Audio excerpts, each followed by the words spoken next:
Knowing why the Modbus protocol was created helps in understanding how to use it, in what applications to use it, and also its limitations.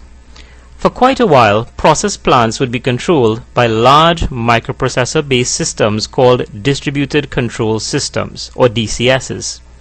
In a typical DCS, there would be one central control system that would control the entire plant. All of the sensors and actuators would then be wired from their point of installation back to the same central control system. The central control system would then be housed most often in the control room of the plant.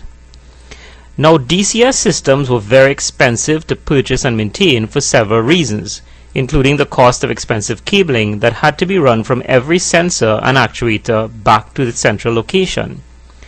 To attempt to reduce these costs, a company called Modicon invented the first Programmable Logic Controller, or PLC. PLCs were much cheaper but very powerful control system devices that could be located at different points in the plant. They were cheaper to purchase, install, and operate, and also resulted in a drastic reduction in cabling in the plant, since every sensor and actuator only had to be wired back to their local PLC and not back all the way to the control room.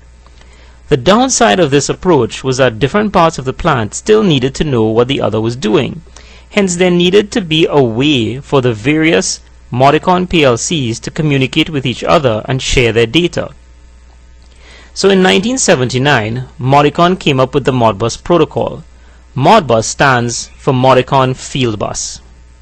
Using the Modbus Protocol, you could now interconnect all of the PLCs in the plant with a single communications cable and have them share their data. This sharing of data via the Modbus Protocol allowed the PLCs to coordinate their activities, resulting in a fully functional and effective plant control system. Modicon published the standard as a free open standard. Since the protocol was and still is very simple to implement and also quite flexible, it was quickly adopted by other manufacturers of PLCs. Soon, not only PLCs and microcontrollers supported Modbus, but a host of different intelligent control system devices from a range of manufacturers. The effect of this rapid adoption has resulted in the Modbus protocol still being the most supported protocol in the process control industry.